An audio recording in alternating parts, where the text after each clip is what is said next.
আসন্ন ত্রয়োদশ জাতীয় সংসদ নির্বাচনকে সামনে রেখে গাজীপুর ১ আসনে বিএনপির ধানের শীষ প্রতীকের মনোনীত প্রার্থী মো মজিবুর রহমান এর নির্বাচনী প্রচারণার র্যালি অনুষ্ঠিত হয়েছে।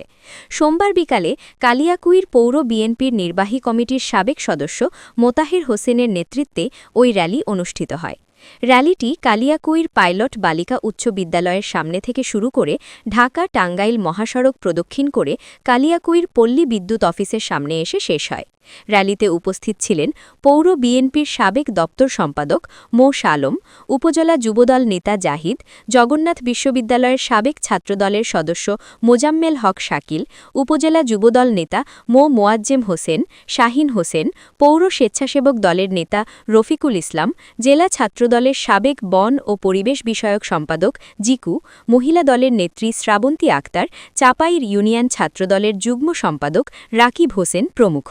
দীর্ঘদিন জল্পনা কল্পনা শেষে আমাদের গাজীপুর ১ আসনের মেয়র মুজিবুর রহমানকে যে নমিনেশন দিয়েছে, যারা হাইকমান্ড নমিনেশনটা দিয়েছে তাদেরকে ধন্যবাদ জানাই। তারপরে ১ আসনের মনোনীত প্রার্থী জনাব মেয়র মুজিবুর রহমানের গণজোয়ার সৃষ্টির লক্ষ্যে আজকে এই গণসংযোগ করলাম মোতাহারের নেতৃত্বে। জাতীয়তাবাদী দল বিএনপির প্রতীক এবং এই প্রতীকই বাংলাদেশের জন্য মুক্তির প্রতীক। এই প্রতীকই দেশনেত্রী বেগম খালেদা জিয়া, দেশনায়ক তারেক রহমানের প্রতীক এবং গাজীপুর ১ আসনে যিনি মনোনীত হয়েছেন তিনি বারবার নির্বাচিত পৌরসভার সুযোগ্য সফল মেয়র।